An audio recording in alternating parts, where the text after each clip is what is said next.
Good morning children of God. దేవుని నామానికి స్తుతి కలుగునుగాక. దైవవాకు అనే ఈ కార్యక్రమాన్ని వీక్షిస్తున్న మీ అందరికీ నా హృదయపూర్వకమైన వందనాలు తెలియజేస్తున్నాను. ఈరోజు వాక్య ధ్యానం కొరకు యేసుప్రభు వారు సిలువలో పలికిన రెండవ మాట అనగా లూకా సువార్త 23వ అధ్యాయం 43వ వచనాన్ని మనం చదువుకుందాం. అందుకు ఆయన వానితో, నేడు నీవు నాతో కూడా పరదైసులో ఉందువని నిశ్చయముగా నీతో చెప్పుచున్నానెను. ఈ సందర్భం మనకు తెలిసిన సందర్భమేనండి. యేసుప్రభు వారు ఇద్దరు దొంగల మధ్యన సిలువ మీద వేలాడుతున్నప్పుడు ఒక దొంగ యేసుప్రభు వారితో ఇలా అంటారండి. ఒక దొంగ యేసుప్రభు వారిని చూచి, యేసయ్యా, నీ రాజ్యంతో నీవు వచ్చినప్పుడు నన్ను కూడా జ్ఞాపకం చేసుకోమంటాడండి. ఆ మాట ఆ దొంగ ఏ పొజిషన్లో అంటున్నారంటే ఇంకొంతసేపట్లో ఆ దొంగ చనిపోతాడండి. సిలువ మీద వేలాడుతూ యేసుప్రభు వారితో అంటున్న మాట ఏంటంటే, నీవు నీ రాజ్యంలో వచ్చినప్పుడు నన్ను జ్ఞాపకం చేసుకోమని అడుగుచున్నాడండి. యేసుప్రభు వారు వెంటనే ఆ దొంగతో ఏమంటున్నారంటే, నిశ్చయముగా నాతో కూడా నీవు పరదేశంలో ఉంటావని చెప్తున్నారండి. ఆ దొంగ తన జీవితం అంతా దొంగతనాలు చేశాడు, ఎన్నో పాపాలు చేశాడు. దేవునికి ఎప్పుడూ లోబడిన వ్యక్తి ఆ దొంగ కాదండి. కానీ ఎప్పుడైతే తన పశ్చాత్తాపపడి తన మనసు మార్చుకొని రిపెంట్ అయి లాస్ట్ స్టేజ్లో కూడా దేవుని దగ్గరకు వస్తే దేవుడు తనకు చేతులు చాపి అతని దగ్గరికి తీసుకున్నారండి. చాలా మంది అనుకుంటారు, నా జీవితంలో ఇన్ని పాపాలు చేశాను కదా, నా జీవితంలో ఇన్ని తప్పులు చేశాను కదా, దేవుణ్ణి తెలుసుకుని కూడా తెలుసుకోలేనట్టుగా బ్రతికాను కదా, దేవుణ్ణి తెలుసుకున్నాక కూడా ఎన్నో తప్పులు చేశాను కదా, దేవుడు నన్ను క్షమించడేమో, దేవుడు నన్ను హత్తుకోడేమో, దేవుడు నన్ను దగ్గరికి తీసుకోడేమో, లేకపోతే దేవుడు నన్ను ఇంకా ప్రేమించడేమో అని చాలా మంది అనుకుంటూ ఉంటారండి. అయితే అది చాలా తప్పు. దేవుడు మనల్ని ఎంతగానో ప్రేమిస్తారండి. ఎంత ప్రేమిస్తారంటే మన కోసం ఆయన ఏకైక కుమారుణ్ణి భూమి మీదకి పంపే అంతగా మనల్ని ప్రేమించారండి. అలాంటి దేవుడు మనము ఏ స్టేజ్లో ఉన్నా సరే ఇంకా ఎవ్వరు మనల్ని పట్టించుకోని స్టేజ్లో, అందరూ ఇంకా వీళ్ళు మారడాన్ని వదిలేసిన స్టేజ్లో ఉన్న వాళ్ళని ఎంతో మందిని కూడా దేవుడు పట్టుకున్నాడండి. నన్ను ప్రేమించడానికి ఎవరూ లేరు అనుకునే వాళ్ళని దేవుడు ప్రేమిస్తూ ఉన్నాడండి.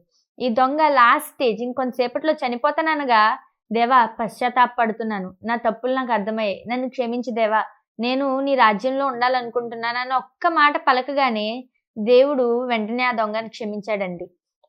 అయితే అదే పొజిషన్లో ఇంకొక దొంగ కూడా ఉన్నారు పక్కన. కానీ ఆ దొంగ యేసుప్రభు వారిని, నీవు దేవునివైతే నువ్వు కూడా దిగి నన్ను కూడా దించొచ్చు కదా అని మాట్లాడాడు. కానీ ఒకవేళ ఆ దొంగ కూడా ఒక మంచి దొంగలాగా, దేవా నన్ను కూడా నీ రాజ్యంలో చేర్చుకొని ఒక మాట ఉంటే, రిపెంట్ అయి ఉంటే, పశ్చాత్తాపడి ఉంటే ఆ దొంగ కూడా దేవుని రాజ్యంలో ఉండేవాడేమోనండి.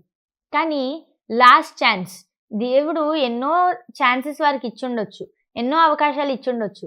కానీ ఆఖరిగా ఒక అవకాశాన్ని, వారు చనిపోయే ముందు ఒక అవకాశాన్ని ఇచ్చినప్పుడు ఒక దొంగ మాత్రమే ఆ అవకాశాన్ని తీసుకున్నాడండి. ఒక్క దొంగ మాత్రమే దాన్ని సద్వినియోగపరుచుకున్నాడు.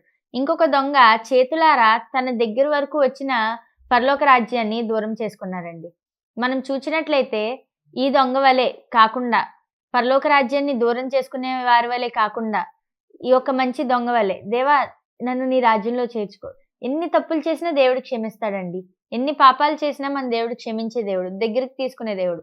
మనుషులు మనల్ని అసహించుకోవచ్చు, మనుషులు మనల్ని దూరం పెట్టొచ్చు, మనుషులు మనల్ని పట్టించుకోకపోవచ్చు, కానీ దేవుడు క్షమిస్తాడండి. దేవుడు ప్రేమించే దేవుడు, దేవుడు మనల్ని దగ్గరికి తీసుకునే దేవుడు, దేవుడు హత్తుకునే దేవుడండి. యేసయ్య మనల్ని హత్తుకునే దేవుడండి. కాబట్టి మనం రిపెంట్ అవుదామండి, పశ్చాత్తాపడదాం. దేవా నా తప్పులు ఇవి, దేవా నేను ఇలా చేశాను, నన్ను ఎవరు ప్రేమించట్లేదు, నన్ను మనుషులు ఎవరు పట్టించుకోవట్లేదు, కానీ నీ కోసం నాకు తెలిసింది, నేను నీ దగ్గరికి వచ్చాను, దేవా నన్ను దగ్గరికి తీసుకో అంటే దేవుడు మనల్ని ఓపెన్ ఆర్మ్స్తో దగ్గరికి తీసుకునే దేవుడండి. ప్రార్థించుకుందాం. దేవా, గొప్ప దేవా, శక్తివంతుడా, నీకు వందనాలు, స్తోత్రాలు, స్తుతులు తండ్రి. గొప్ప దేవుడు, నీకు వందనాలు తండ్రి. యేసయ్య, ఈ ఉదయకాలపు వేళ మాకు ఇచ్చిన ఈ మంచి మాటను బట్టి నీకు వందనాలు తండ్రి. యేసయ్య, మేము తండ్రి యేసయ్య ఎన్ని తప్పులు చేసినా, ఎన్ని పాపాలు చేసినా నువ్వు తండ్రి యేసయ్య మమ్మల్ని ఎన్నటికీ విడిచిపెట్టని దేవుడు, మమ్మల్ని ప్రేమించే దేవుడు అయినందుకు నీకు వందనాలు తండ్రి. యేసయ్య, ఈ వీడియో ఎంతమంది అయితే చూస్తున్నారో తండ్రి, వారి జీవితాల్లో ఏ కష్టాల ద్వారా ఇబ్బంది పడుతున్నారో, నీకు దూరం అయ్యే పరిస్థితుల్లో వాళ్ళు ఉన్నారేమో తండ్రి, వారిని పట్టుకోమని అడుగుచున్నాం తండ్రి. గొప్పదేవా, వారు పశ్చాత్తాప పడడానికి తండ్రి యేసయ్య నీ రాజ్యంలో తండ్రి వారందరూ ఉండడానికి సహాయం చేయమని అడుగుచు తండ్రి యేసు దివ్యనామంలో అడుగుచున్నాం తండ్రి. ఆమేన్.